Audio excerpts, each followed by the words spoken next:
여러분 반갑습니다. 대산농촌재단 창립 31주년 기념 심포지엄에 와주신 여러분 감사드리고요. 저는 오늘 사회를 맡은 대산농촌재단 신수경 국장입니다.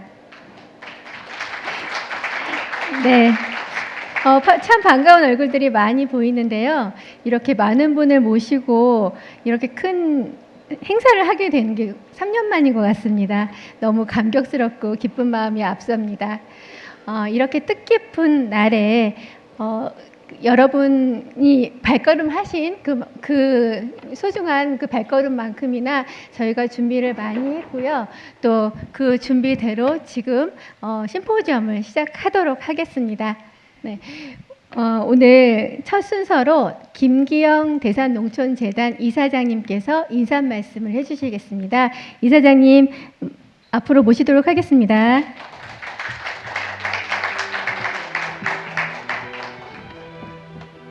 안녕하십니까.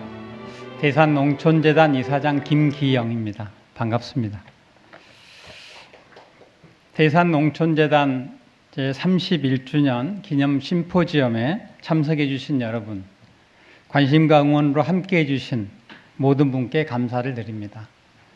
특별히 오늘 이 자리를 위해 멀리 독일에서 세 분이 오셨습니다.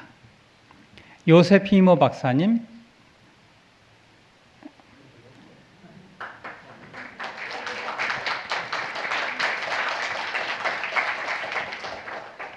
칼 리브허 선생님,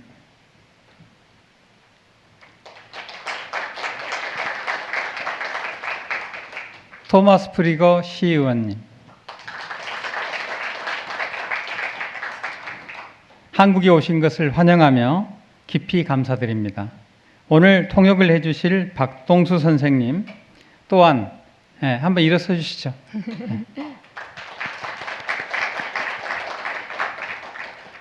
세 개의 세션에서 지정 토론을 맡아 토론을 준비해 주신 토론자 6분과 좌장으로 수고해 주실 김창길 교수님께 특별한 감사를 드립니다.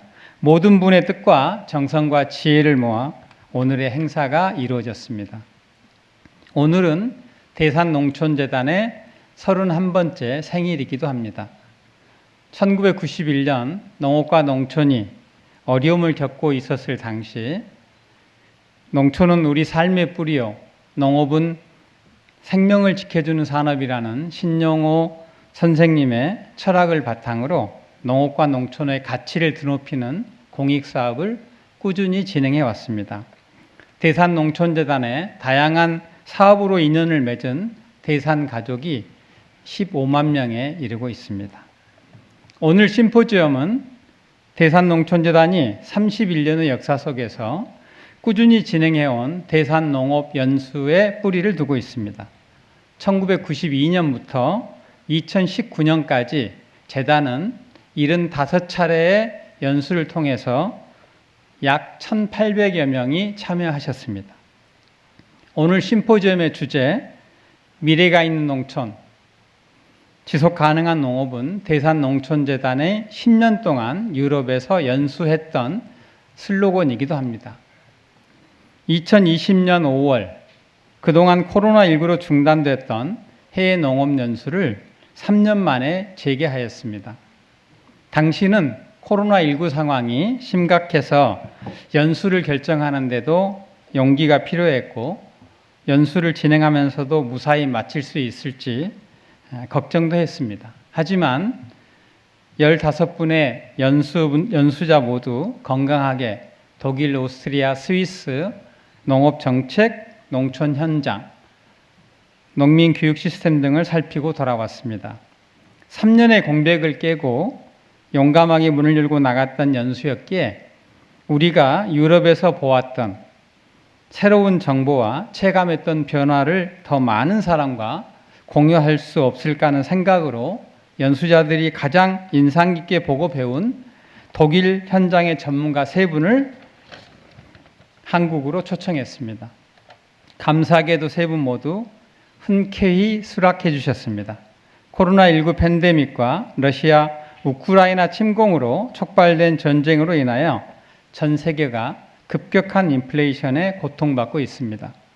기후위기, 식량위기, 에너지위기라는 말은 이제 너무나 익숙한 단어가 되었습니다. 저는 이러한 위기들을 극복하는 열쇠를 지속 가능한 농업과 농촌에서 찾을 수 있다고 생각합니다.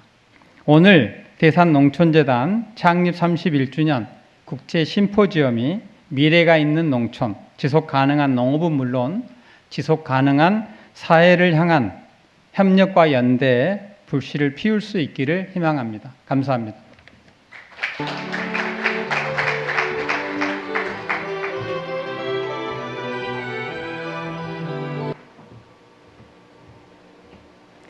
네, 이사장님 감사합니다. 제가 잠깐 자리를 이동했습니다. 다음 순서는 이사장님께서도 말씀하셨듯이 이번 그 심포지엄에 시작이 되었던 대산 해외농업 연수의 성과를 보고하는 시간입니다.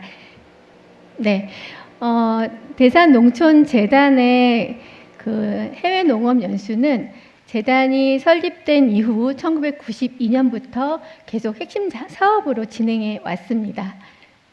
먼저 2022년의 이야기를 하기 전에 또 역사가 좀 궁금하실 것 같으니까 역사를 좀 훑어보도록 하겠습니다. 1992년에는 당시 이제 우리나라가 굉장히 어려운 상황에서 재단이 설립이 되고 사업들을 전개해 나갔기 때문에 우리나라 농업의 기술을 좀 높이고 그리고 농민의 역량을 향상하는 품목별 연수를 주로 시행을 했습니다. 그러다가 2000년대 중반이 되면서 시대의 흐름이 바뀌고 그래서 또 이 농업 농촌에 관련한 트렌드도 바뀌게 되었죠. 그래서 지역이라던가 또 이제 또 좀 지속 가능한 농업이지만 유기농업이라던가 그리고 이제 여성 농업인 리더십이라던가 이런 좀 특별한 연수들을 좀 많이 진행을 했습니다. 그리고 2014년부터는 재단은 이제 지속 가능한 농업과 농촌을 큰 주제로 해서 계속적으로 다양한 연수를 진행해 왔습니다. 옛날 사진 좀 보여드릴게요. 네, 예, 처음 재단 연수 시작을 할 텐데요. 지금하고 사뭇 많이 다르죠. 네, 뭐 92년도에 화훼 연수 이때는 이제 어떻게 하면 또 황금성 작물이나 이런 것들을 잘 키울 수 있을까라는 고민들을 많이 했기 때문에 이런 연수들을 주로 했습니다. 뭐 낙농도 했었고요, 또 양호까지 했었습니다. 뭐 사과라던가 포도라던가 뭐 이런 부분의 연수 이렇게 작목별 연수를 진행을 하다가 시설 채소도 많이 했었고요. 2004년에는 뭐 여성 낙농인만 대상으로 해서 육아국 연수를 시작을 했고 이제 2005년부터는 친환경 농업 그리고 관광 농업이라고 이야기하는 것들이 이제 진행이 되었습니다. 이렇게 멋있는 그리고 2010년에는 유기농업 캐나다에서 이제 유기농업을 또 진행을 했었고요. 또 쿠바도 갔었습니다. 네, 익숙한 얼굴도 보이실 것 같은데요. 그리고 2013년에 여성 농업인 리더십 개발 연수를 또 저희가 진행을 했고요. 또 이제부터는 좀 제목이 점점 길어지고 있죠. 그래서 협동조합이라던가 지속 가능성에 관한 연수를 진행을 했습니다. 네, 이거는 이제 그 뉴질랜드의 청년들하고 같이 찍은 사진인데요. 이 협력과 배려로 지속 가능한 농업이라는 주제로 2005년에 다녀왔던 부분들이 있고요. 또 계속 뉴질랜드, 호주 연수를 지속하다가 네, 이곳은 호비튼입니다. 여러분 반지의 제왕 아시죠? 거기에 그 배경이 됐던 호비튼이 이제 관광 산업으로 또 이어져서 만들어진 곳인데요. 이런 곳들도 갔었고요. 그리고 호주 멜버른의 조나의 농장은 CSA, 그러니까는 협력하는 도시민과 농민이 협력하는 그런 CSA 농장이었는데 굉장히 감명 깊게 보고 왔습니다. 네, 되게 멋있죠? 젊은이들이 있어서 더 멋있는 것 같은데요. 여기는 오스트리아 사운드 오브 뮤직 가도입니다. 네, 그리고 여기는 스위스 이제 슐테오른으로 올라가는 길에 내려다본 농가들입니다. 이렇게 연수를 했고요. 또 2019년에 저희가 이제 또 특별히 동아시아로 눈을 돌리게 됩니다. 그래서 대만과 중국 화남 지역 연수를 진행을 했습니다. 네, 여기는 페이티엔 마을 이제 연세 드신 분들이 행복하게 사시는 마을이었고요. 또 광저 이렇게 생태마을에서 이렇게 멋진 포즈로 이제 했습니다. 이렇게 연수를 잘 진행을 하다가 2019년이 끝나고 2020년이 되면서 이제 코로나로 중단이 되었어요. 네, 그래서 2020년, 2021년 하지 못하고 또 이렇게 2022년에 이제 대산농업 연수를 재개하게 되었습니다. 네, 연수를 시작하면서 대상은 우리가 그 코로나가 완전히 끝난 상태가 아니기 때문에 인원을 좀 줄여야 했어요. 그래서 이번에 15분만 모시고 갔었고요. 독일, 오스트리아, 스위스를 다녀왔습니다. 이번 연수에서 5가지 주제를 가지고 진행을 했는데요. 그 5가지 이야기를 이제 각각 들어가면서 말씀드리겠습니다. 네, 이동 경로는 이렇게 독일에서 오스트리아, 스위스, 프랑스를 거쳐 이제 독일로 다시 돌아오는 일정이었습니다. 첫 번째 테마는 이제 기후 위기이죠. 여기에 대응하는 EU 농업의 정책, 그리고 현장에서 좀 확인을 하고 싶었습니다. 예, 저희가 여기 그 바이에른 농림부에 가서 보았던 것은 바이에른 주는 독일 최대 농업 지역입니다. 그리고 심지어 이 유기농업의 그 비율이 30%를 넘는다고 알려져 있습니다.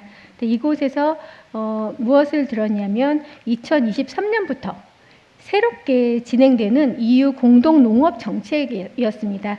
거기서 핵심은 소농, 청년농, 그리고 유기농에 대한 지원을 강화한다는 내용을 확인하고 왔습니다. 이어서 우리 오늘 같이 이제 1세션 맡아주실 희모 박사님의 세미나를 들었습니다. 독일 농업 정책의 기본 목표에 대한 이야기를 다시 한번 확인했고요. 기본 목표는 농업을 통해서 자연을 보호하고 문화 경관을 유지 보존하는 것이 농업 정책의 핵심이다. 라고 말씀을 드렸습니다. 그리고 이제 굉장히 사회적인 분위기가 달라지고 있음도 들었는데, 이런 농민들이 굉장히 열심히 노력을 하는데도 불구하고 환경 관련한 정책 등 이렇게 사회에서 농민에게 요구하는 것들이 점점 더 많아지고 있다라는 이야기도 들었습니다. 네, 그리고 이제 소비자들이 그 환경을 보호하고 뭔가 이제 쓰레기를 줄이고자 하는 자발적인 움직임도 볼 수 있었는데요. 이게 오요라는 곳인데 2014년에 문을 연 독일 최초의 제로 웨이스트 상점입니다. 우리나라도 제로 웨이스트 상점이 더 활발하게 진행이 되고 있는데요. 여기서는 이게 시민의 클라우드 펀딩을 해가지고 시민들이 원래는 이제 은행에 가가지고 요청을 했는데, 지원을 요청했는데 거절을 당했대요. 근데 며칠 만에 50만 유로가 모였다고 합니다. 그걸 통해서 상점을 만들 수 있었고, 이제 그게 계속 지속적으로 이어져 와서 베를린 시내에서 지금 4개 정도, 그러니까 7개에서 좀 줄었다고 하는데 그렇게 진행을 하고 있고요. 뭐 플라스틱 포장재가 없는 거는 물론이거니와 그 안에 내용들도 뭐 탄소 발자국을 줄이는 거, 그리고 공정무역이나 재사용 목적을 한 생태적인 물품들을 다루고 있었습니다. 네, 다음 설명해 드릴 것은 이제 빌트 폴출리트인데요. 지금 프리거 선생님 와 계시는데, 여기서 이제 2000년에 재생 에너지로 그러니까 마을에서 에너지를 자립하겠다라는 공동 목표를 지니고 이제 계속 그 프로젝트를 추진해 온 마을입니다. 2022년 현재 재생 에너지로 전기 생산을 828%를 달성한 곳이기도 합니다. 그리고 중요한 건 이런 프로젝트의 성공에는 주민의 관심과 참여가 가장 중요했고, 또 거기에 그걸로 끝난 게 아니라 전문가의 설계가 있었고 또 의회의 지원이 있었습니다. 이런 삼박자가 잘 맞아 떨어져서 지금의 이 프로젝트를 성공할 수 있었다는 이야기를 들었고요. 그리고 재생 에너지 수익금은 어떤 기업이 밖으로 가져가는 것이 아니라 물론 지금은 기업이 운영을 하고 있는데 그 재생 에너지 수익금이 다 그 지역에 남아 있다는 게 가장 중요하다라는 말씀을 들었습니다. 네, 또 농민과 도시민의 연대, 굉장히 또 중요한 부분이죠. 여기서는 유럽에서는 사실 여기 독일뿐만 아니라 굉장히 많은 곳에서 이렇게 농민 시장을 쉽게 만날 수가 있습니다. 수요일, 토요일 일주일에 한 2번 정도 어김없이 이제 농민 시장이 열리는데요.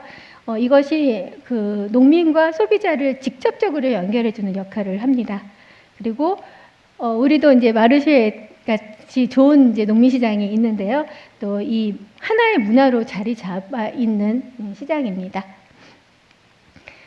네. 그러면 이제 농민들은 그 안에서 어떻게 소비자와 연대하는가 하는 부분입니다. 이 렌 지역의 유기 체험 농장인데요.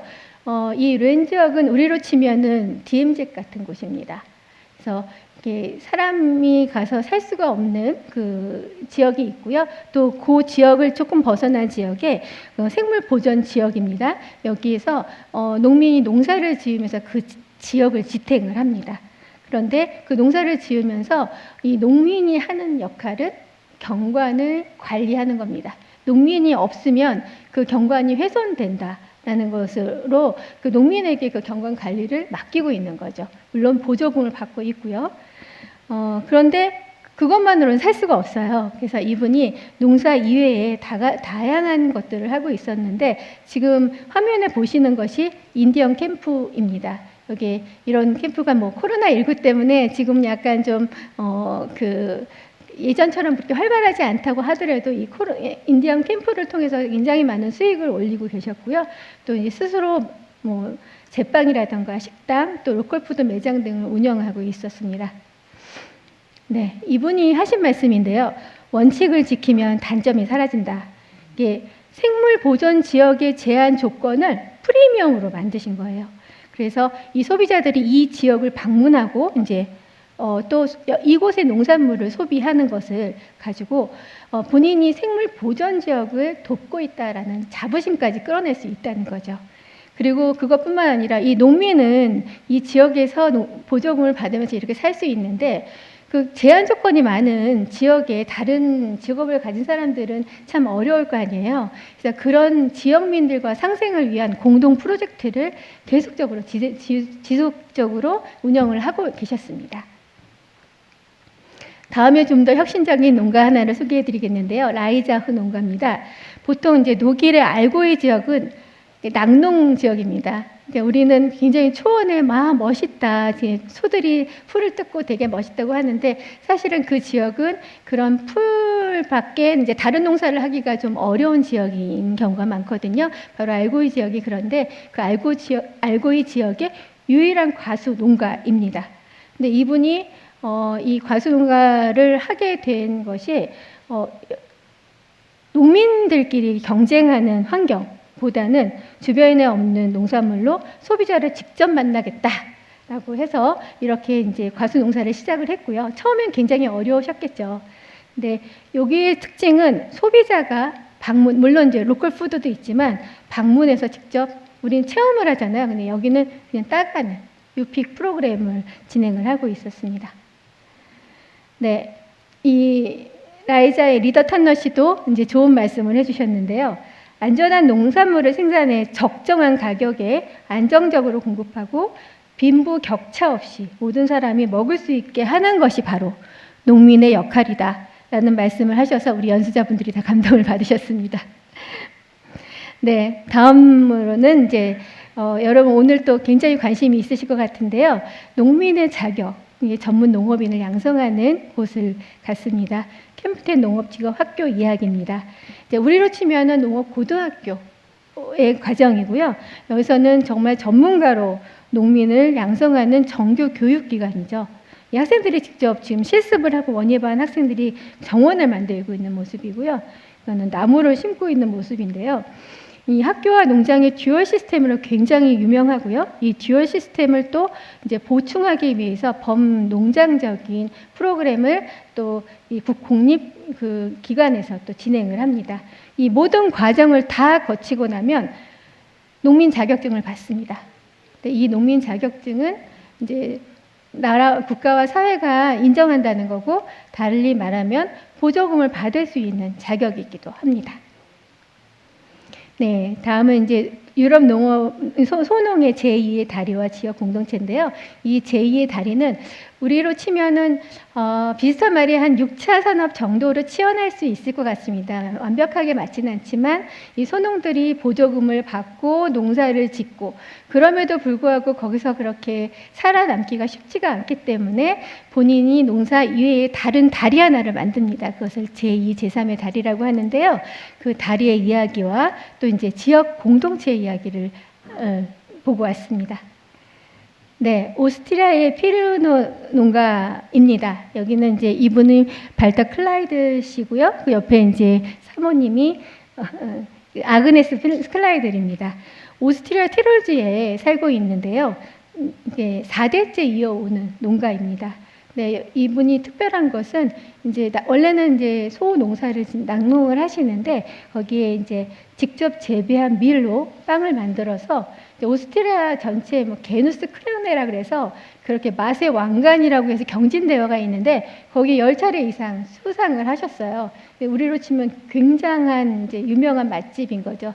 근데 이분은 자기가 농사지은 만큼만 그러니까 빵을 만듭니다. 그 일주일에 2번만 빵을 구워요. 뭐 그렇게 이제 소농으로 살아가는 삶의 자족을 하시면서 사시는데요. 또 뭐 여기도 이제 낙농 지역인데 이 보시는 곳이 이제 텃밭입니다. 이 텃밭에서 나오는 과일이나 채소 이런 걸로 이제 가공을 해서 이제 농장 내 가게에서 그것을 판매하는 그러면서 이제 먹고 사는 그런 분이었고요. 이게 예전 농장 모습인데요. 이번에 갔더니 농장이 이렇게 변해 있었습니다. 그러니까 농가를 이전할 수 있었던 거는 이분의 아들이 승계를 했기 때문에 가능한 거고요. 이제 굉장히 기계 설비 투자 등 이렇게 이제 노동력을 감소시키고 또 효율성을 높일 수 있는 방식으로 이제 전환을 하고 있었습니다. 네, 또 하나 보여드릴 곳은요, 굉장히 아름답죠. 여기가 농가에서 바라본 풍경이에요. 네, 알고이 지역에 있는 민박 농가입니다. 이분은 독일에서 이제 유기농사를 지으시면서 방을 5개를 가지고 농가 민박을 운영합니다. 그래서 이 어린이 대상으로 한 프로그램도 하는데요. 방 5개로 어떻게 이게 유지가 될까? 그것이 이제 농민이 그 제2의 다리를 갖게 되는 이제 제한점이 있는 거죠. 농가 민박을 한다고 해서 우리가 방을 뭐 10개, 20개씩 할 수 없고 이제 이런 정해진 그 조건에 맞는 그런 농가 민박을 하고 계신 거고요. 사실 농업소득보다 더 좋다고 말씀을 하시더라고요. 그리고 이분이 특별한 거는 장애인이나 노인을 위한 시설들을 갖추고 또 요양이나 치유 프로그램까지도 이제 준비해서 진행을 하고 있었고요. 이분한테는 또 특별하게 또 따님들이 많이 있었어요. 젊은 따님들이 무엇을 하겠습니까? 인스타그램에서 세계의 또 사람들이 또 이곳을 찾아온다고 합니다. 이렇게 제2의 다리를 잘 이끌어가고 있는 농민을 만났습니다.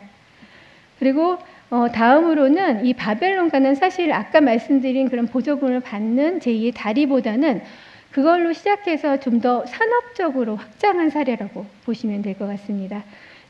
축산 농민이 시작을 했는데 아들이 셋이 있어요. 그래서 이 아들 셋이 각각 다른 영역을 가지고 첫째는 축산을 계속 이어가고 둘째는 여기 보이시는 요 이제 그 카페 식당과 양조장 을 운영하고 셋째는 치즈 마이스터입니다. 이렇게 가족 경영으로 농업에서 파생된 다양한 부가가치 창출을 하는 사례로 만나고 왔습니다. 네, 좀 지역 공동체로 넘어가 보면요. 이 할덴방이라는 곳은 주민 3,800명 정도가 있는 지자체입니다. 근데 마을 내에 이제 기업을 유치하면서 이제 활성화했다는 것을 이 분이 굉장히 자랑을 하셨는데, 사실은 그것보다도 이제 주민의 노력으로 굉장히 그 좋은 마을 회관을 건립해서 같이 공동으로 그걸 사용하고 뭐 다양한 이 주민들이 참여하는 프로그램을 운영하고 있었습니다. 이분이 지금 시장님이시거든요. 네, 이제 전통 복장을 막 입으시고 저희를 이제 맞이해 주셨어요. 저희가 여기서 좀 특별히 좀 눈에 들어왔던 것은 마을 박물관입니다. 이제 오래된 폐가를 개조를 해서 그 지역민들이 그 지역에서 계속 오랫동안 사용했던 그 생활 유물을 전시하고 있었습니다. 그래서 굉장히 특이하다라는 생각이 들었고요. 그게 바로 마을의 전통과 역사를 그냥 반증하는 거죠. 그리고 또 한 곳이 있었는데요. 여기 뭘로 보시나요? 포도나무입니다. 포도나무. 이제 바이어 마을이라는 곳을 갔는데 여기는 포도주 마을이라고 하지만 사실은 포도 농가는 10농가밖에 되지 않습니다. 주민은 560명이 있는데 각각 다 다른 역할을 하겠죠. 네, 이 곳에서는 이제 이곳은 특별한 게 뭐냐면 우리 마을은 미래가 있다. 이게 이제 독일 마을 경진 대회의 이름인데 그 경진 대회에서 금메달을 수상을 한 곳입니다. 그런데 얼핏 보면 굉장히 평범해요. 다른 마을하고 크게 다를 게 없어 보이는데 이 마을의 어떤 비결은 굉장히 오래된 가옥을 복원하는데 새로 짓는 것이 아니라 그냥 그 골격을 그대로 놔두고 전통을 유지하면서 안의 내용들, 그러니까 인프라만 현대적으로 바꿔버립니다. 그런 모습들이 이제 그 경진대회에서 크게 이제 좋은 성과를 받은 거죠. 그리고 또 폐교, 이거는 이제 저희가 이 마을회관이랑 의회가 같이 있었는데요. 마을회관으로 이제 변화를 시켰습니다. 폐교를. 그래서 다양한 그 주민들의 커뮤니티 활동을 하고 있었습니다. 그러니까 다양한 직업을 가진 사람들이 농촌에서 농사만 짓는 것이 아니라 그 지역을 활성화시키는 그런 사례로서 굉장히 인상적이었습니다. 네, 마지막 챕터입니다. 그럼 농업 농촌의 다원적 가치라는 게 있는데 그것이 어떻게 확장되고 있는지 말씀을 드릴게요. 이번에 저희가 이제 갔던 치유 농업 학교 앤 농장입니다. 이제 본인은 학교로 이제 운영을 하지만 학교하고 연계한 시스템으로 농장에서 이제 프로그램이 진행되고 있었는데요. 농업을 통한 치유와 교육을 목적으로 1999년에 시작이 됐습니다. 우리나라도 요즘에 치유 농업이 굉장히 좀 활발하고 관심이 좀 높은 편인데요. 여기서는 이제 자연에서 체험하고 자고 먹고 배우는 프로그램으로 운영을 하고 있었고요. 이제 뭐 긴 기간의 이제 프로그램보다는 당일, 3일, 5일 이 정도의 이제 단기 프로그램을 운영을 하고 있었습니다. 특별히 이제 학생들의 직업 선택이나 동기부여를 위한 프로그램이 진행이 되는데요. 운영들이 뭐 보조금도 받고 있고 또 학생들의 교육, 부모가 부담하는 부분도 있고 기업체가 지원해주기도 하는데 보조금에 대해서 넉넉하냐 이렇게 물어봤더니 살기에는 너무 적고 죽기에는 조금 많다 이렇게 말씀을 하셨어요. 그래서 우리나라 이제 농민들이 이제 유럽 농민들 생각하면 보조금 거긴 굉장히 많이 받아서 살기 좋다는데 하는데 그런 어떤 인식에 있어서도 좀 특별하게 좀 그 부분이 있었습니다. 네, 다음으로 간 곳이 이제 칼스루에 이제 클라인가르텐입니다. 독일 국민의 50%를 행복하게 한다고 하죠. 왜 50%일까요? 네, 이 이제 클라인가르텐은 이제 마당이, 그러니까 정원이 없는 그 사람들을 대상으로 하기 때문에 이제 50%의 국민을 행복하게 한다는 거고요. 예전에 이제 창시자가 정신과 의사셨는데 이제 오는 환자들에게 똑같은 처방을 하셨다는 겁니다. 햇볕에 나가서 맑은 공기를 마시면서 푸른 채소를 길러라. 그것이 이제 시작이 돼가지고 클라인가르텐이 이제 사업이 굉장히 확장이 됐고요. 지금 칼스루에는 굉장히 전국에서 잘 하고 있는 곳입니다. 지역입니다. 지금 그러니까 81개의 단지가 있고요. 10,000개의 소정원, 그러니까 클라인가르텐이 소정원이라는 뜻이잖아요. 그런 소정원을 운영하고 있고요. 이 클라인가르텐이 가지는 환경적, 의학적, 또 사회적 기능에 대한 그 인식이 점점 더 커지고 있어서 현재 칼스루에서 기다리고 있는 이 클라인가르텐을 분양받으려고 기다리고 있는 사람이 5,000명에 달한다는 말을 듣고 왔습니다. 특히 이제 도시의 이제 그 도시 녹지 공간으로서 그 시민 공원으로서 역할을 하고 있죠. 그리고 도시 온도를 7도씨까지도 낮출 수 있다라는 놀라운 또 말씀을 들었습니다. 네, 이번 연수를 통해서 저희가 이제 새롭게 느낀 것들은 현대화 변화라고 제가 이제 말씀을 드려봤는데요. 네, 라이자우 농가에서 이제 5월인데요. 첫 수확했다 그러면서 이 노지 딸기를 선물해 주더라고요. 근데 이 딸기 맛을 저는 잊을 수가 없습니다. 우리는 11월이 딸기 성수기인데 여기는 5월이 돼서 5월에 정말 딸기를 먹더라고요. 이렇게 반겨주셨고 또 킹거 농가에서는 은퇴한 농자님께서 열심히 음식을 또 이렇게 잘라서 이제 저희와 함께 해주셨어요. 그리고 또 한 가지 이 클라인가르텐은 갈 때마다 굉장히 좀 밋밋했던 것 같은데 이번에는 아예 저희를 위한 이 음식을 준비하시고 맞이를 해주시는 거예요. 그러면서 이제 여러분이 3년 만에 처음 방문한 외국인입니다. 이런 말씀을 해주셨어요. 그만큼 이 3년이라는 공백 기간 동안 우리뿐만 아니라 모두가 굉장히 서로를 그리워하고 있었구나. 뭔가 같이 연대하고 협력하는 이 시간이 정말로 필요했구나라는 것을 느끼고 돌아왔습니다. 그리고 이제 또 한 가지 이 클라인가르텐의 변화는 클라인가르텐이 소정원 역할을 하고 시민공원 역할을 하지만 사실은 이렇게 울타리가 다 쳐져 있었어요. 공원마다 자신들의 구역이 이렇게 이게 정해져 있었는데 이번에 가봤더니 그 구역을 다 없앴더라고요. 그리고 그 울타리를 없애고 또 이제 외지에 있는 분, 이게 그 멤버가 아닌 다른 분들하고 함께하는 프로그램을 활발하게 운영하고 또 이제 공유 공간이 따로 있는데 그 공유 공간을 통해서 어린이들의 교육적인 프로그램을 확대하고 있는 것도 굉장히 큰 변화였습니다. 그리고 캠프텐 농업직업학교에서 이거는 이제 제가 개인적으로 느낀 건데 진학반 친구들을 처음 만났어요. 근데 이전에는 농민이 되는 사람들만 농업직업학교에 가는구나라고 생각했더니 이 독일에서도 진학에 대한 그 요구가 높아지고 이제 그 다양한 진로를 하려고 하는 학생들이 이 캠프텐 농업직업학교에 와 있더라고요. 그런데 그 친구들이 그런 다양한 다른 경험을 위해 다른 이제 진로를 위해서 이 농업직업학교의 프로그램을 굉장히 만족해하고 있었고, 근데 그것을 통해서 이제 자기가 더 나은 것으로 갈 수 있다라는 그런 말을 듣고 굉장히 놀랐던 기억이 납니다. 네, 아까 이제 피르노가 그 두 분의 아드님입니다. 이제 아들이고요, 이제 손자까지 나와서 이제 2세가 이곳을 운영을 합니다. 그래서 이 농장을 아까 이전을 했다고 말씀을 드렸잖아요. 그런데 이제 이 마이스터인 아들은 이제 그 자족하는 그런 그 부모의 세대에서 조금 더 효율적이고 좀 실질적인 경영 이런 것들을 이제 꿈꾸고 있는 것을 많이 보았습니다. 네, 여기도 라이자흐인데요. 여기도 마이스터 아들이 있거든요. 신계동이 있으면 농장의 규모가 확대되거나 아니면 그런 소비자가 소통하는 공간들이 이제 확대가 되는 모습들이 보였습니다. 네, 그리고 또 변하는 게 있으면 변하지 않는 것도 있겠죠. 네, 풍경은 마을의 얼굴이다.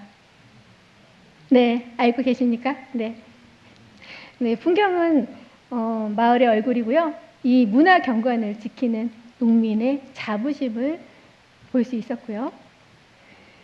우리가 전통을 지키면 전통이 우리를 지킨다. 동의하십니까? 네, 전통을 엄청나게 중요시하는 이들의 고집, 이것도 볼 수 있었고요. 그리고 농민이 없으면 아름다운 문화 경관도 사라진다. 이러한 확신 또 다시 보았습니다. 그리고 농촌이 아름다운 나라가 진정한 선진국이라는 확인도 하고 왔습니다. 네, 이렇게 마무리가 됐는데요.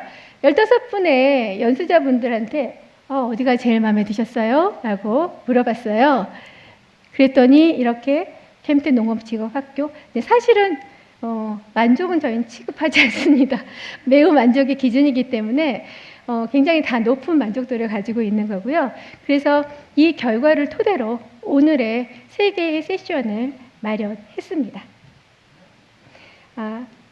네, 이상으로 대산농업연수의 보고를 마치겠습니다.